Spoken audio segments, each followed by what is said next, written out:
الحمد لله نحمده ونستعينه ونستغفره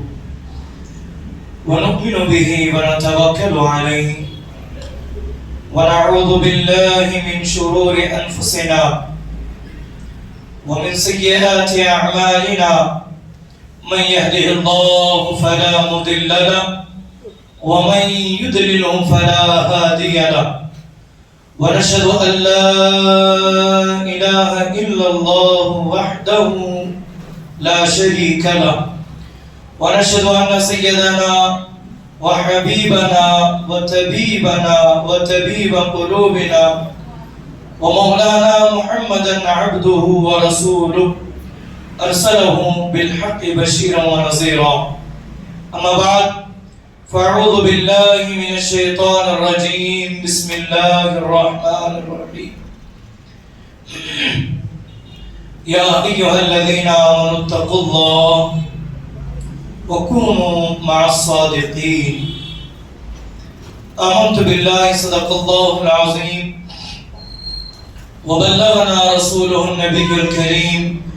ونحن على ذلك لمن الشاهدين والشاكرين والحمد لله رب العالمين اللهم رب اشرح لي صدري ويسر لي أمري واحلل عقدة من لساني يفقهوا قولي سر سوئے روزہ جھکا پھر تجھ کو کیا دل تھا ساجد نج دیا پھر تجھ کو کیا بیٹھتے اٹھتے مدد کے واسطے یا رسول اللہ کہا پھر تجھ کو کیا بیٹھتے اٹھتے مدد کے واسطے یا رسول اللہ کہا پھر تجھ کو کیا یا عبادی کہہ کے ہم کو شاہ نے اپنا بندہ کر لیا پھر تجھ کو کیا دیو کے بندوں سے کب ہے یہ خطاب تو نہ ان کا ہے نہ تھا پھر تجھ کو کیا اور کہا دیو تجھ سے خوش ہے پھر ہم کیا کریں دیو تجھ سے خوش ہے پھر ہم کیا کریں ہم سے راضی ہے خدا پھر تجھ کو کیا اور دیو کے بندوں سے ہم کو کیا غرض ہم ہیں عبد مصطفیٰ پھر تجھ کو کیا تیری دوزخ سے تو کچھ چھینا نہیں تیری دوزخ سے تو کچھ چھینا نہیں خلد میں پہنچا رضا پھر تجھ کو کیا اور خدا ایسی قوت دے میرے قلم میں خدا ایسی قوت دے میرے زبان میں کہ بد مذہبوں کو سدھارا کروں میں کہ بد مذہبوں کو سدھارا کروں میں رفیقان گرامی قدر بحمد تعالی و بکرم مصطفیٰ صلی اللہ علیہ وآلہ وسلم پھر سے ایک مرتبہ میں اور آپ جمعہ کریم کی سعادت سے بہرور ہو رہے ہیں اللہ کریم اس کی برکتوں رحمتوں عنایتوں سے مجھے اور آپ کو مالا مال فرمائے آج اس اہم عنوان کو آپ کے سامنے لے کر حاضر ہوا ہوں اللہ تبارک و تعالی اس کے متعلق مجھے حق بولنے آپ کو حق سننے اور اس پر عمل کرنے اور اسے عام کرنے اور اس عنوان کے تئیں جو غلط فہمیاں جو غلط باتیں جو فتنے فسادات عام کیے جاتے ہیں اللہ اس سے مجھے آپ کو ہماری نسل نو کو محفوظ فرمائے کچھ عرض و عروض سے پیش کر سب سے پہلے ہم اور آپ اپنی اور ساری کائنات کے مرکز عقیدت عبداللہ کی در یتیم بی بی آمنہ کے گود کے پالے ہم غریبوں کے غم خسار حضور احمد مجتبی محمد مصطفیٰ ارواحنا ربی فدا صلی اللہ علیہ وآلہ وسلم کی بارگاہ گہر بار میں عقیدت و محبت کے ساتھ بآواز بلند درود پاک کا ہدیہ پیش کریں اللہم صلی علی سیدنا و مولانا محمد طب القلوب و دوائها وعافیت الابدان و شفائها ونور الابصار و ضیائها صلاة و سلاما دائما سرمدا عليك يا سيدي يا حبيبي يا رسول الله صلی اللہ علیہ وآلہ وسلم۔ رفیقان گرامی قدر، اللہ تبارک و تعالی نے اپنے کلام میں ارشاد فرمایا یا ایھا الذین آمنوا اتقوا اللہ، اے ایمان والوں اللہ سے ڈرو اور تقوی اختیار کرو، اور وکونوا مع الصادقین، اور سچوں کے ساتھ ہو جاؤ۔ حضرات محترم، اس آیے کریمہ پر ہم نے کئی مرتبہ بلکہ سال میں کئی جمعہ اس پر ہم جو ہے وقتاً فوقتاً اس سے روشنی حاصل کرتے ہیں، اپنے دلوں کو جگمگاتے ہیں، اور اس سے اپنے دل کو جو ہے اللہ کے کلام سے منور و مجلہ کرنے کی سعادت حاصل کرتے ہیں۔ اکثر و بیشتر اس آیے کریمہ کا خصوصی تعلق ہم اور آپ اولیاء کاملین، صدیقین، صالحین اور شہداء کے ذکر کے ساتھ آپ کی زندگیوں کے ساتھ منسوب کر کے اس آیے کریمہ کو موضوع سخن بنایا جاتا ہے، لیکن آج اس آیے کریمہ کو ایک الگ جہت سے، ایک الگ انداز سے آپ کے گوش گزار میں کروں گا۔ اللہ رب العزت میری زبان پر کلمۃ الحق جاری فرمائے، اور ہر شر سے اور ہر کوتاہی سے اللہ محفوظ فرمائے، اور جو باتیں حق کی ہوں اللہ اسے مجھے اور آپ کو عملی جامہ پہنانے کی توفیق عطا فرمائے۔ عزیزان گرامی، میں اپنے عنوان کا خلاصہ کروں اور تمہیدی طور پر اپنے عنوان کو آپ کے سامنے رکھوں، مجھے ایسا محسوس ہوتا ہے کہ اس عنوان کے لیے 1 سے 2 سے 3 جمعہ کے اندر اس پر گفتگو کی جائے، اس سے روشنی لی جائے، تب جا کر کے اس پر جو ہے اس عنوان کا حق ادا ہوگا۔ تو المختصر، ماہ رمضان المبارک قریب سے قریب تر ہوتا ہوا جا رہا ہے۔ ہم اور آپ جانتے ہیں ماہ رمضان المبارک کی اہمیت کیا ہے، اس کی برکتیں کیا ہے، اس کا مقام و مرتبہ کیا ہے۔ آقا کونین صلی اللہ علیہ وآلہ وسلم نے ماہ رمضان المبارک کے حوالے سے کیا باتیں ارشاد فرمائی ہم اور آپ جانتے ہیں، اور انشاءاللہ آئندہ جمعہ ہم استقبال رمضان کے حوالے سے اس عنوان پر بھی تھوڑی سی لب گشائی کریں گے۔ لیکن ماہ رمضان المبارک ایک عبادتوں کی بہاریں، ایک عبادتوں کا موسم اور ایک عبادت کرنے کا ایک جذبہ لے کر ہمارے درمیان جلوہ فکر ہوتا ہے۔ جیسا ہی ماہ رمضان المبارک ہمارے درمیان تشریف لاتا ہے، ہر گھر کے اندر، ہر فرد کے اندر عبادت کا، ریاضت کا، تلاوت قرآن کا، تسبیح و تحلیل کا، توبہ و استغفار کا، صدقہ و خیرات کا ایک جذبہ امڑتا ہوا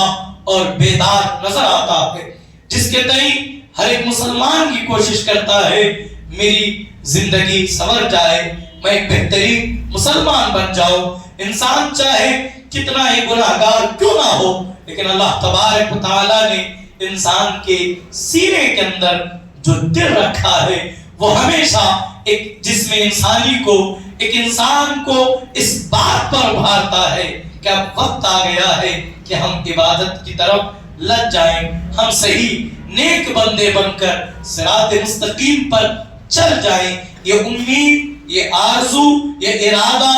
گرچہ تھوڑے وقت کے لیے ہی صحیح، لیکن اللہ تبارک و تعالی ہر سال، ہر جمعہ اور ہر دن جو ہے کوئی ایک گھڑی ہمارے اوپر ایسی لاتا ہے جس میں انسان اپنے آپ کو بدلنے کی کوشش کرتا ہے اور اللہ تبارک و تعالی کا قرب پانے کی ایک جد و جہد، ایک کوشش میں لگ جاتا ہے۔ تو رفیقان محترم، ماہ رمضان المبارک کی آمد ہے، اور چند ہی دنوں کے بعد وہ ساعت سحری ہمارے درمیان آئے گی۔ ہر طرف روزوں کی بہار، تلاوت قرآن، سماعت قرآن، اور خصوصیت کے ساتھ ہر محلے میں، ہر مسجد میں، ہر محراب کے اندر بہترین انداز میں قرآن مقدس کی تلاوت کرنے والے قاری قرآن کا اہتمام کیا جاتا ہے، انتخاب کیا جاتا ہے، اور ہر مسجد کو قرآن کی زینت سے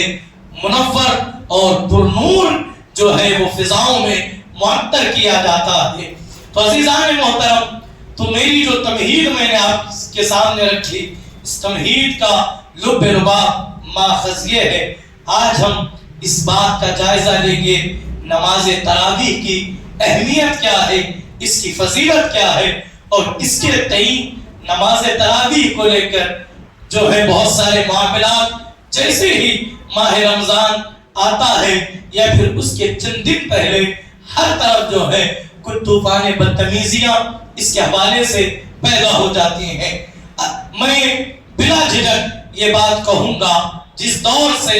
میں اور آپ گزر رہے ہیں، اس دور کے اندر کچھ نام نہاد ایسے افراد ہیں، ایسی جماعتیں ہیں، ایسے گمراہ گر جو ہیں وہ تنظیمیں برسرے پیکار ہیں، جو 1857 میں انگریزوں کے بیس پر اور جو ہے ان کا تولد ہوا، یہ جماعتیں پیدا ہوئی، جس کا نام کرن ملکہ وکٹوریہ نے کیا، اور یہ جماعت ہر جو مہینے کے اندر مسلمانوں کے اندر ایک کنفیوژن، ایک فکر اور ایک نئی نئی جو ہے وہ طرز پر لا کر مسلمانوں کی فکروں کے اندر جو ہے ایک عجیب مذبذب کی کیفیت کو پیدا کرتے ہوئے قرآن اور حدیث کی بات کر کے لوگوں کو گمراہ کرنے کی ایک منصوبہ بند سازش کی جاتی ہے۔ میری گفتگو آپ سنجیدگی کے ساتھ سنیں، نوجوان طبقہ مجھے سماعت کر رہا ہے، اور آپ کے ذریعے میں چاہتا ہوں یہ باتیں آگے بھی جائیں۔ کچھ نوجائیدہ جماعتیں ہمارے ارد گرد رہتی ہیں، اور وہ جماعتیں سوشل میڈیا پر اس قدر ایکٹیو ہیں کہ ان کی بات کرنے کا طریقہ اور ان کے دلائل کا انداز دیکھ کر کے ایک عام سیدھا سادہ مسلمان بالکل جو ہے وہ بہک جاتا ہے، اور بالکل وہ جو ہے وہ ڈگمگانے کی کگار پر آ جاتا ہے۔ دیکھیں، ماہ محرم الحرام جیسے ہی آتا ہے، پوری دنیا کے اندر میں خاکہ آپ کے سامنے رکھوں گا، اس کے بعد میں اپنا اصل لب لباب اور عنوان کی طرف آؤں گا۔ جب میری آپ تمہید سمجھیں گے تو میں کس موڑ پر آپ کو لے جانا چاہ رہا ہوں، آپ وہاں جو ہے صحیح طور پر پہنچ جائیں گے۔ دیکھیں، جیسے ہی ماہ رمضان المبارک کا عظیم اور بابرکت مہینہ ہمارے درمیان آتا ہے، پوری دنیا کے اندر مسلمان اور محبان اہل بیت سے محبت کرنے والے جہاں اہل بیت اطہار کی عظمت و شان بیان کرتے ہیں اور یزید کی بد کرداری کو بیان کرتے ہیں، وہاں ایک نوجائیدہ جماعت جس کا نام کرن ملکہ وکٹوریہ نے کیا، جسے دور حاضر کے اندر یہ نام نہاد کے اہل حدیث آپ انہیں دیکھیں، جہاں پوری دنیا کے اندر محبان اہل بیت جہاں یزید کی بد کرداری کو بیان کرتے ہیں، یزید کے برے کارناموں کو ذکر کرتے ہیں، یہاں یہ جماعت برسر اقتدار آ کر سوشل میڈیا پر منبر و محراب میں کھڑے ہو کر کے یزید کی حمایت کرتے ہوئے، یزید کی تائید کرتے ہوئے، اسے جنتی بنانے پر پورے دلائل دیتے ہوئے یہ زور کرتے ہیں کہ وہ تو معاذ اللہ رب العالمین، استغفر اللہ، وہ تو جنتی تھا، وہ تو رضی اللہ تھا، وہ تو رحمت معاذ اللہ رب العالمین۔ اب مجھے بتائیں، جب یہ بات مسلمانوں تک پہنچے گی، جس کا کردار ہم نے اور آپ نے سنا، جس کا کردار ایسا تھا جس کے خلاف امام حسین علیہ جدہ علیہ السلام نے علم جہاد بلند کیا اور کربلا کی تپتے ہوئے صحرا میں اپنا گھر کا گھر لٹا دیا، اگر وہ شخص جنتی ہے، اگر وہ رضی اللہ ہے، اگر وہ رحمت اللہ علیہ ہے، تو پھر آپ بتائیں نسل نو کو کیا سبق ملے گا، وہ کس طرف جائیں گے؟ تو پھر وہ اپنا آئیڈیل مولا امام حسین کو بنائے گی، یا پھر یزید جیسے بد کردار لعین اور دوزخی کو بنائے گی۔ جب ماہ محرم جیسے ہی آتا ہے تو وہ کلپ سوشل میڈیا کے ذریعے وہ آپ کو بھی آتے ہوں گے، ہمیں بھی آتے ہیں، اور اسٹیٹس آتا ہے کہ یزید ایسا تھا، یزید ایسا۔ مقصد صرف اور صرف اتنا ہے کہ امام حسین کی شان چھوڑ کر لوگ یزید کی واہواہی میں لگ جائیں، لوگ یزید کے کردار کی طرف۔ اس کے بعد جیسے ہی ماہ میلاد آتا ہے تو بڑے بڑے دلائل لے کر، بڑی بڑی کتابوں کا انبار لگا کر اس بات پر زور دیا جاتا ہے کہ کیا صحابہ نے میلاد منایا، کیا رسول اللہ نے میلاد منایا، کیا فلاں نے میلاد منایا، کیا فلاں سے میلاد منانا ثابت ہے، کیا طرح طرح کی باتیں کر کے پوری یہ طاقت لگائی جاتی ہے کہ کسی نہ کسی طریقے سے مسلمانوں کو میلاد سے دور کیا جائے، رسول اللہ سے دور کیا جائے۔ اور میلاد مصطفیٰ کا جو عظیم تہوار ہے، جو نعمت رسول کرام صلی اللہ علیہ وآلہ وسلم کی شکل میں مجھے اور آپ کو ملی، مجھے اور آپ کو عطا کی گئی، اس نعمت کی ناقدری کرنے پر لوگوں کو ابھارتے ہیں اور یہ کہتے ہیں کہ رسول کائنات علیہ السلام اسی دن آپ کی ولادت اور اسی دن آپ کی وفات ہے، تو آپ وفات منائیں گے یا آپ ولادت منائیں گے؟ طرح طرح کی باتیں کر کے یہ نوجائیدہ جماعتیں مسلمانوں کو ورگلانے کی کوشش کرتے ہیں۔ دو مثالیں میں نے آپ کے سامنے رکھی، ہو سکتا ہے آپ کے ذہن میں یہ بات آ رہی ہوگی کہ حضرت آج کسی جماعت کا یا کسی گروہ کا یہاں پر رد کرنے کے لیے کھڑے ہیں۔ نہیں، ہمیں کیا غرض کسی جماعت سے؟ ہمارے پاس وہ جماعت ہے جو جماعت صحابہ ہے، جو حضور علیہ السلام سے 1450 سال سے لے کر آج تک بغیر کسی رکاوٹ کے ہم تک پہنچی ہے۔ ہمیں کسی جماعت کو دیکھنے کی ضرورت نہیں، بس ضرورت اس بات کی ہے کہ یہ جماعتیں پورے طور پر آج نوجوانوں کو ورگلانے کی کوشش جو کر رہی ہے ان کا جواب دیا جانا چاہیے۔ جب ہمیں روکا جاتا ہے کہ آپ نہ بولیں، کوئی انہیں بھی تو روکے، کوئی ایسی بات نہ کی جائے جس سے امت مسلمہ کو ٹھیس پہنچتی ہے۔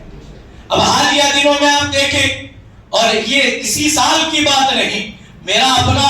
میں الحمدللہ ثم الحمدللہ منبر و محراب پر ہم 4 سال 5 سال سے نہیں بلکہ 2013-14 سے میں مسجد و محراب سے ہم جڑے ہوئے ہیں اور لوگوں کے درمیان رہتے ہیں، اور ایسے کئی نابالغ اور بے سر پیر کے افراد کو ہم جواب دیتے آ رہے ہیں، اور جب تک جسم میں جان باقی رہے گی ہم جواب دیتے رہیں گے، اور اہل سنت کا، ہمارے عقائد کا، ہمارے نظریات کا ہم ببانگے دوہل ہم دفاع کرتے رہیں گے۔ ابھی حالیہ دنوں میں ماہ رجب المرجب اور ماہ شعبان جیسے 2 عظیم مہینے، ایک مہینہ گزرا اور ایک مہینہ ہمارے درمیان ابھی موجود ہے۔ ابھی 15ویں شعبان جسے شب برات کہا جاتا ہے، جسے شب برات ہم کہتے ہیں، یہ لیلۃ البرات کے حوالے سے اور شب معراج کے حوالے سے روز اول سے ایک بڑی جماعت پوری دنیا کے اندر ان راتوں کے اندر جاگ کر کے عبادتوں کا اہتمام کیا جاتا ہے۔ اللہ کے حضور تمام بندگان خدا مل بیٹھ کر جمع ہو کر کے توبہ استغفار کرتے ہیں، ذکر خیر کرتے ہیں، نوافل کرتے ہیں اور روزوں کا اہتمام ہوتا ہے۔ عزیزان محترم، بظاہر یہ اعمال بڑے اچھے ہیں، اور ان اعمال کے کرنے میں کسی کو بھلا کیا تکلیف ہو سکتی ہے، لیکن ذرا دیکھیں یہی نوجائیدہ جماعتیں ہیں جنہوں نے کبھی یزید کی تائید کی، جنہوں نے کبھی کچھ کہا کبھی کچھ کہا۔ یہی جماعتیں سوشل میڈیا کے ذریعے آ کر کے اس بات پر زور دیتے ہیں کہ شب برات منانا، 15ویں شعبان کا روزہ اور دیگر روزے کہیں سے ثابت نہیں ہے، یہ ثابت نہیں ہے، وہ ثابت نہیں ہے، طرح طرح کی باتیں کر کے مسلمانوں کو ورگلاتے ہیں۔ ایک کلپ مجھے بھیجی گئی اور مجھ سے پوچھا گیا، حضرت آپ شب برات کے حوالے سے کیا کہتے ہیں؟ حالانکہ میرا عنوان شب برات بھی نہیں ہے۔ میں نے کہا کہ کسی کی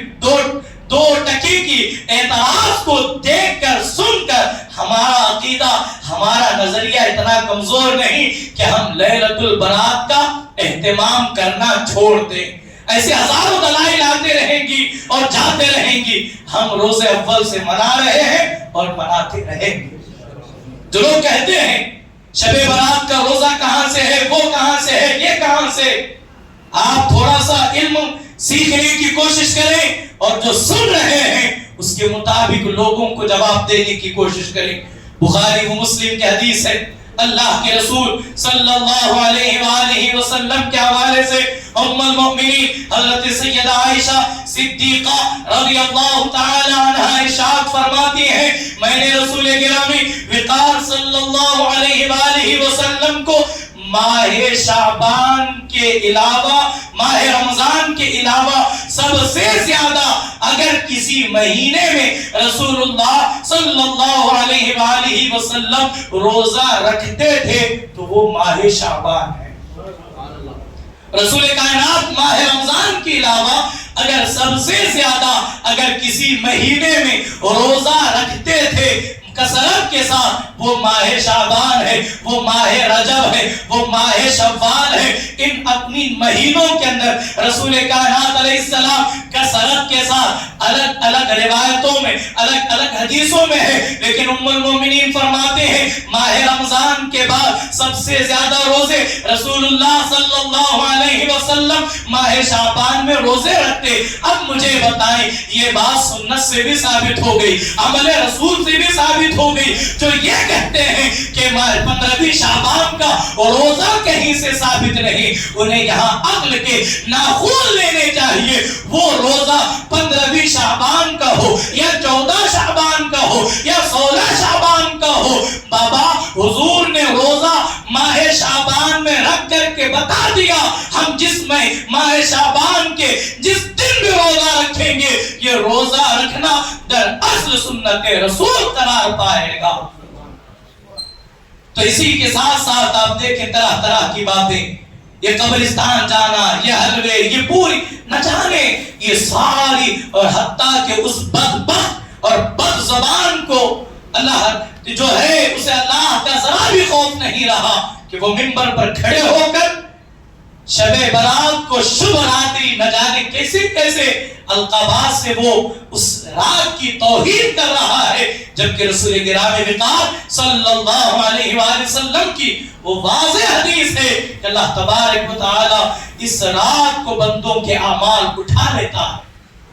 تو عزیزان محترم ذرا توجہ کرنے کی ضرورت ہے. تو آئیں سارے اعتراضات اپنی جگہ. اب ماہ رمضان قریب ہے، ایک سب سے اہم اور بڑا جو ہے لوگوں کے لیے ایک ڈسکاؤنٹ آفر سوشل میڈیا پر آنے والا ہے. پورے علماء جو ہے وہ تراویح 20 رکعت کہیں گے، ایک جماعت اٹھ کر کے کہے گی تراویح 20 رکعت نہیں بلکہ تراویح 8 رکعت ہے. تو ایک بڑا طبقہ ان روایتوں کو دیکھتے ہوئے، اس بات کو دیکھتے ہوئے، ان دلائل کو دیکھتے ہوئے اس طرف جا کر کے تراویح 8 رکعت ہے اسی پر زور دینے کی کوشش کرتا ہے، اور مسلمانوں کو کسی نہ کسی طریقے سے وہ جوڑ ہے، وہ جو محبت ہے، وہ جو اتحاد ہے، ایک نیا طریقہ، ایک نئی طرز پیدا کر کے مسلمانوں کے اندر وہ تفرقہ پیدا کیا جا رہا ہے. آپ دیکھیں حضور علیہ السلام سے لے کر آج تک امت کی ایک بڑی جماعت حضور علیہ السلام، صحابہ اکرام، ائمہ اکرام، تابعین، تبع تابعین، سلف صالحین، اولیاء کاملین، بزرگان دین اور امت کے بڑے بڑے محدثین نے روز اول سے لے کر آج تک نماز تراویح کو 20 رکعت ہی قرار دیا اور 20 رکعت ہی مانا.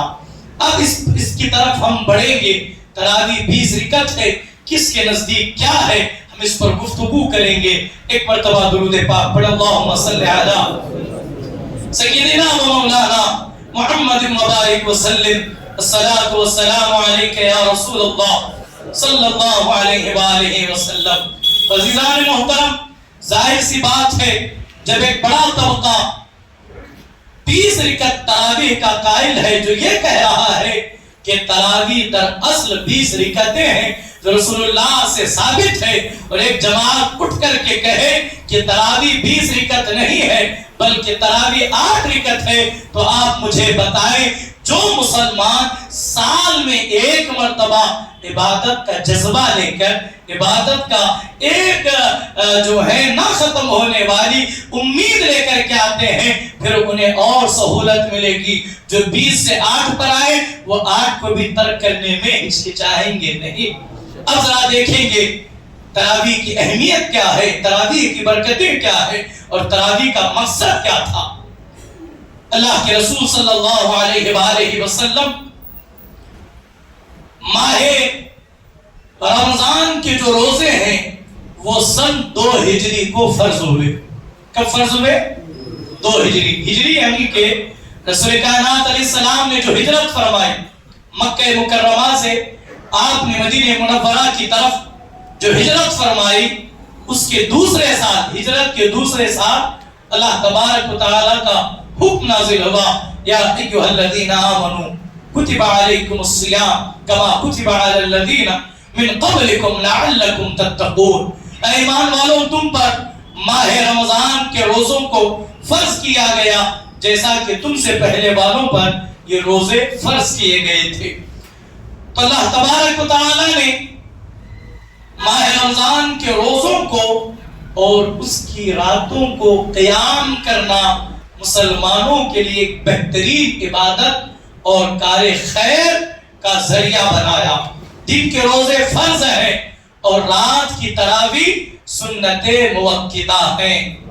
رات کی تراویح اسے قیام اللیل کہا جاتا ہے، یعنی قیام کہتے ہیں کھڑے ہونے کو، لیل کہتے ہیں رات میں، یعنی رات میں کھڑے ہو کر نمازیں ادا کرنا۔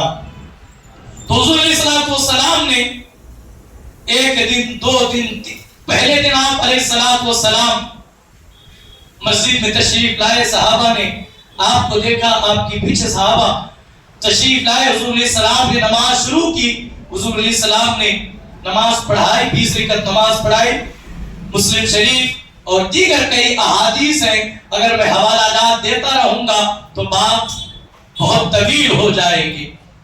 تو المختصر حضور علیہ السلام نے پہلے دن نماز پڑھائی، جس کا تذکرہ صحابہ نے دوسرے دن صبح میں دیگر صحابہ سے کیا۔ تو دوسرے دن صحابہ کی ایک بڑی جماعت مسجد نبوی میں جماعت نماز تراویح کے لیے پہنچ گئی۔ پھر اس کے بعد نماز تراویح بھی تیسرے دن، پھر اس کا ذکر ہوا، تو تیسرے دن بھی جو ہے ایک بڑی جماعت جو ہے مسجد میں آئی، حتیٰ کہ دیکھتے ہی دیکھتے چوتھے دن اس قدر اس بات کا چرچا مدینہ منورہ میں ہوا کہ اب مسجد تنگ ہو گئی، نمازیوں کے لیے جگہ نہ رہی۔ تو اب حضور علیہ السلام اس دن تشریف نہیں لائے۔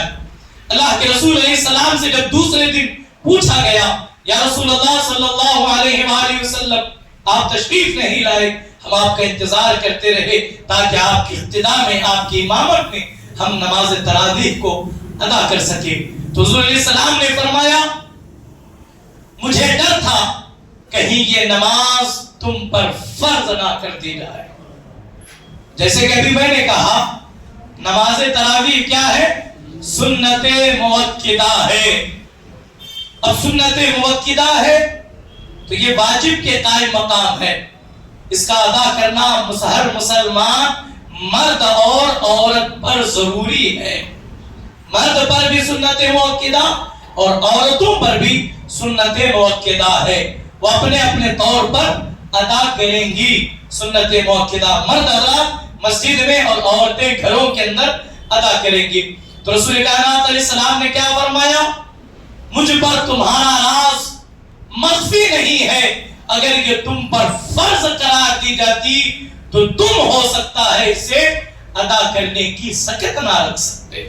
ہم سے تو دن میں 5 وقت کی نمازیں نہیں پڑھی جاتی۔ اب ذرا تصور کریں اگر ماہ رمضان کا قیام اللیل بھی تراویح کی شکل میں فرض ہو جاتا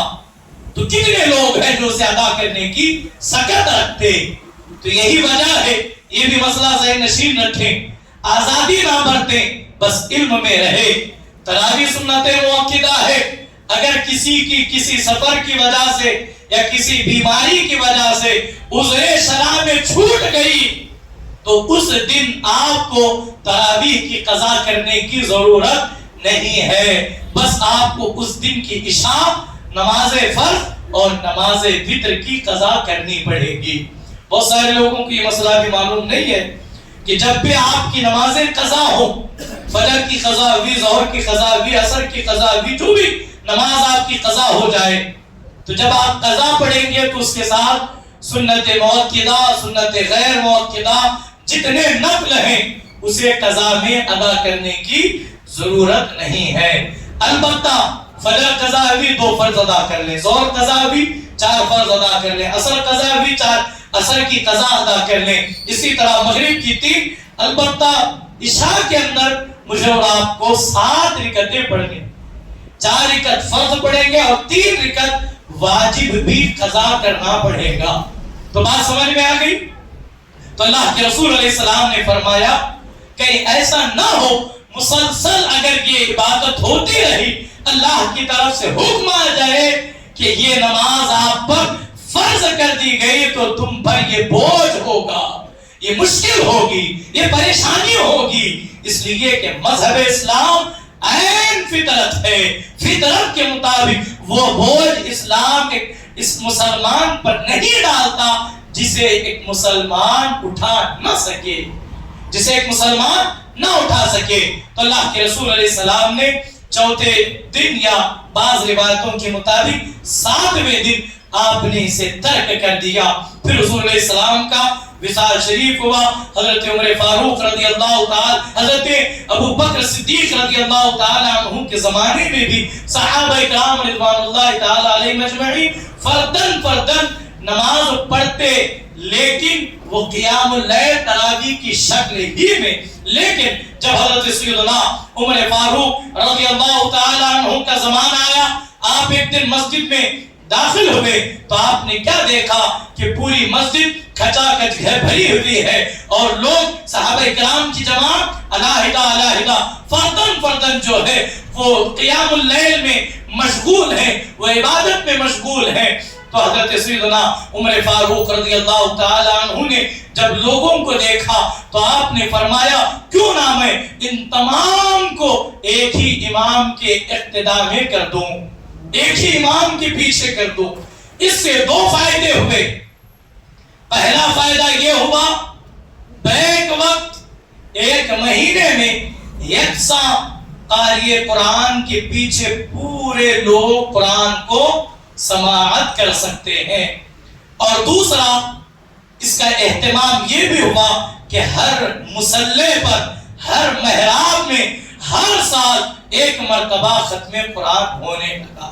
سال بھر میں ایسا موقع نہیں آتا، لیکن ماہ رمضان ہی وہ برکتوں والا مہینہ ہے جو ہمیں یہ آفر کرتا ہے کہ ہر مصلی پر قاری قرآن، حافظ قرآن اللہ کے مقدس کلام کو پڑھ کر کے ہمیں سناتا ہے، جو ہم پڑھ نہیں سکتے، جو ہم اس کی تلاوت کر نہیں سکتے۔ تو یہ تراویح بہانہ بنی، ذریعہ بنی، جس کے ذریعے ہم پورے سال میں 1 مرتبہ کم از کم پابندی کے ساتھ پہنچ جائیں گے تو توجہ کے ساتھ اللہ کا کلام سن سکتے ہیں۔ اس کی برکت یہ ہوگی، یہ جو سخت دل ہے، یہ جو پتھر دل ہے، یہ دل جو کٹور پن کے اندر جو ہے وہ ملوث ہے، یہ ختم ہوگا، دل موم کی طرح نرم ہو جائے گا۔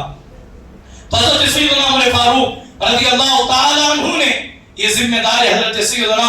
ابی بن کعب رضی اللہ تعالی، اور یہ حدیث امام مسلم کی روایت ہے، امام مسلم اسے صحیح مسلم میں نقل کرتے ہیں۔ حضرت سیدنا ابی بن کعب رضی اللہ تعالی عنہ نے صحابہ کرام رضوان اللہ تعالی علیہم اجمعین کی جماعت کرائی اور 20 رکعت تراویح پڑھائی۔ یہی حال 20 رکعت تراویح حضرت ابی بن کعب نے پہلی مرتبہ حضور علیہ السلام کے بعد حضرت عمر فاروق کے حکم پر مسجد نبوی میں پڑھائی گئی۔ جب یہ قائم تراویح کو قائم کیا گیا، حضرت سیدنا عمر فاروق رضی اللہ تعالی عنہ کے یہ جملے تھے، یہ بدعت کتنی اچھی بدعت ہے، ہر نئے کام کو بدعت. آج ہم فاتحہ پڑھے بدعت، ہم سلام پڑھے بدعت، قبر پر اذان پڑھے، ہر چیز کو بدعت بدعت بدعت. یہ ایسا تسبیح بدعت کی پڑھتے ہیں. انہیں چاہیے کہ وہ بدعت کا جو باب ہے، بدعت کی جو اقسام ہے، بدعت کا جو مفہوم ہے وہ سمجھیں، پڑھیں، اسے پرکھیں. آخر بدعت کہتے کسے ہیں؟ میں آپ کو عام الفاظ میں سمجھاؤں. بدعت کسے کہتے ہیں؟ دین کے اندر جو کام نیا ہوگا اسے بدعت کہتے ہیں. جو کام نیا ہو اسے بدعت کہتے ہیں. اور بدعت کی دو قسمیں ہیں. بدعت کی دو کیٹیگری ہے. پہلی بدعت حسنہ اور دوسری بدعت سیئہ. حسنہ، بدعت حسنہ یعنی اچھی بدعت، اور بدعت سیئہ یعنی خراب بدعت. اب حضرت سیدنا عمر فاروق نے کہا کہ کتنی اچھی بدعت ہے. جو لوگ بدعت بدعت کہتے ہیں انہیں چاہیے کہ وہ اس مفہوم کو پڑھیں، سمجھیں، اور صحیح معنوں میں اپنی عوام کو اگر وہ بدعت اور شرک کا اگر مفہوم سمجھائیں گے تو میرا یہ دعویٰ ہے ان کے ماننے والے ہی ان کی مخالفت پر اتر جائیں گے. اس لیے کہ بدعت کچھ اور تھی، یہ ہمیں کہیں اور لے جا رہے تھے. بدعت کسی اور چیز کا نام تھا. اب کیونکہ رسول کائنات علیہ السلام نے تراویح جماعت سے نہیں پڑھائی، حضرت ابو بکر صدیق نے آپ کے زمانے میں تراویح جماعت سے نہیں ہوئی، آپ سے پہلے نہیں ہوئی. یہ جو نیا کام شروع کیا گیا اسلام کے اندر تو یہ بالکل بدعت ہوا. اب جو لوگ کہتے ہیں آپ یہ بدعت کر رہے ہیں، کیا یہ مکے میں ہوتی ہے؟ یہ کہتے ہیں نا کیا یہ مدینے میں ہے، کیا یہ یہاں ہے، کیا یہ وہاں ہے؟ ان بدعت کی تسبیح پڑھنے والوں کو چاہیے جو 8 رکعت کو سنت اور 20 رکعت کو بدعت بتاتے ہیں، اور بتاتے جن کا سینہ نہیں تھکتا، وہ ذرا جائزہ لیں پوری دنیا کے اندر، بلکہ حرمین شریفین میں، مسجد الحرام میں اور مسجد نبوی شریف کے اندر جو تراویح ہوتی ہے وہ 8 نہیں بلکہ 20 رکعت تراویح ہوتی ہے. جو 20 رکعت تراویح سب سے بڑے تو وہ بدعت بھی ہونے چاہیے. جب وہ صحیح ہے تو ہم کیسے غلط ہو سکتے؟ تو عزیزان محترم اور بھی بہت ساری باتیں ہو سکتی ہیں، اور بھی بہت سارے دلائل میرے پاس موجود ہیں، لیکن وقت اجازت نہیں دیتا. بات سمیٹتے ہوئے میں من جملہ آپ کو خلاصہ کلام سناؤں. دیکھیں حضرت سیدنا امام اعظم ابو حنیفہ، امام شافعی اور امام احمد ابن حنبل، یہ جو 4 اماموں میں کے 3 امام کے میں نے آپ کے سامنے نام لیا، لیکن امام مالک کے نزدیک جانتے ہیں آپ کتنی رکعت تراویح ہے؟ امام مالک کے نزدیک، مالکیہ کے نزدیک 20 رکعت نہیں بلکہ 36 رکعت تراویح. ہم 20 پڑھ رہے ہیں تو یہاں ان سے سنبھالا نہیں جا رہا، لیکن المختصر، لیکن بعد میں وہ آ کر کے 20 رکعت ہی کو سنت کہتے ہیں خود حضرت امام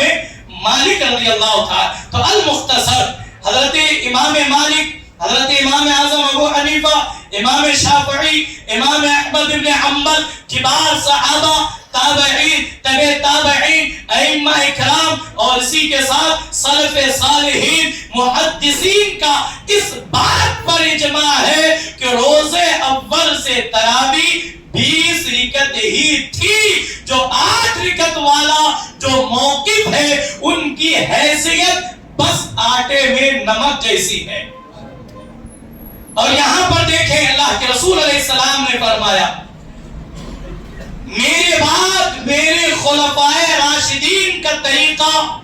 ان کی سنت تمہارے لیے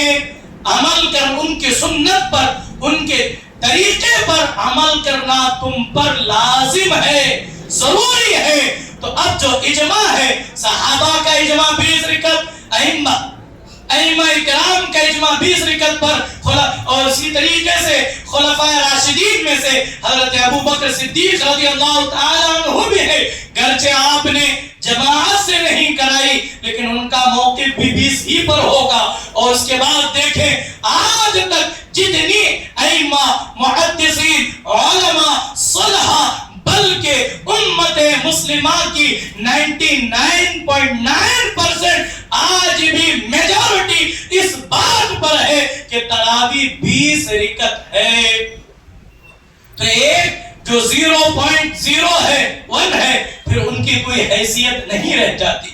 تو اس عنوان کو آپ کے سامنے کا اور حضور علیہ السلام نے فرمایا جس بات پر امت جمع ہو جائے وہ بات حجت ہوتی ہے. اس بات پر رہنا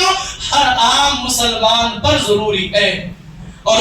یہاں پر حدیث مبارکہ اخیر میں سن لیں. حضرت سیدنا مولا کائنات امام علی علیہ السلام سے روایت ہے المغنی میں حضرت علی کی روایت ذکر ہے انہو امر رجلا ان یصلی رمضان ب20 رکعہ. حضرت علی کی المرتضیٰ نے ایک شخص کو حکم دیا کہ وہ ماہ رمضان میں 20 رکعت تراویح پڑھائے. اور اس کے بعد ابن قدامہ ایک بہت بڑے جلیل القدر محدث گزرے ہیں. آپ فرماتے ہیں یہ امر اجماع کی طرح ہے جو اس سے ہٹا وہ یقیناً گمراہ ہوا. تو یہ جو اتنی بڑی تفصیل میں نے آپ کے سامنے رکھی صرف اور صرف اس کا مقصد یہ ہے کہ اب چونکہ جیسے ہی ماہ رمضان آئے گا جو ہے ریلز اور سوشل میڈیا پر چھوٹی چھوٹی کلپس جو ہے 8 رکعت کے حوالے سے اب وہ وائرل ہوں گی. تو ان ساری دلائل کا مقصد صرف یہ ہے کہ آپ جو ہے کنفیوژن کا شکار نہ ہو. آپ ذہن کے اندر کسی بھی طریقے سے الگ الگ خیالات کی طرف نہ جائیں بلکہ اجماع یہ ہے کہ جو ہے وہ نماز تراویح 20 رکعت ہے. ہم سنجیدگی کے ساتھ متانت کے ساتھ اللہ کی رضا کی خاطر ہم 20 رکعت تراویح ہی پڑھیں گے نا انشاءاللہ. آج بھی دیکھیں ہم کئی سالوں سے ہم یہ دیکھ رہے ہیں جب سے یہ فتنہ سوشل میڈیا کا چل رہا ہے 8 رکعت کے بعد 4-5 صفحے خالی ہو جاتے ہر مسجد کی حالت. کیوں؟ یہ سوشل میڈیا کا فتنہ ہے. تو میں آپ تمام سے اور یہ ایک چیز یہ بھی آخر میں بتاتا ہوا چلو بہت زیادہ حضور سیدنا غوث اعظم رضی اللہ تعالیٰ عنہ کا ذکر کرتے ہیں. دیکھو غوث اعظم بھی شیخ عبد القادر جیلانی بھی اہل حدیث تھے اس لیے کہ وہ رفع دین کرتے تھے. وہ کیوں کرتے زبردستی اپنی جماعت میں وہ شامل کرنے کی کوشش کرتے ہیں. ذرا پھر سے ایک مرتبہ ان تمام جو ہیں لوگوں کو چاہیے جو 8 رکعت کا موقف رکھتے ہیں وہ حضور سیدنا غوث اعظم کو پڑھیں. حضور سیدنا غوث اعظم رضی اللہ تعالی عنہ کی روایت پڑھ کر گفتگو ختم کروں. آپ خود فرماتے ہیں یہ جو روایت جو ہے آپ کی کتاب بنیۃ الطالبین جلد اول صفحہ نمبر 566 کی 64 کی حدیث روایت ہے جس کا باب فصل صلاۃ التراویح. آپ فرماتے ہیں صلاۃ التراویح سنت النبی صلی اللہ علیہ وسلم وہی 20 رکعۃ یجلس عقیب کل رکعتین ویسلم فہی 5 تراویح کل 4 منها تراویح. حضور سیدنا غوث اعظم فرماتے ہیں جو تمام آپ کا وہی موقف ہے جو تمام ائمہ سلف اور خلفاء اور صحابہ کرام کا موقف ہے. تراویح سنت مؤکدہ 20 رکعت ہی ہے. اللہ کریم کی بارگاہ میں دست دعا گو ہوں مولا تبارک و تعالی اپنے فضل سے دوران گفتگو جو بھی غلطیاں ہوئی ہوں اسے معاف فرما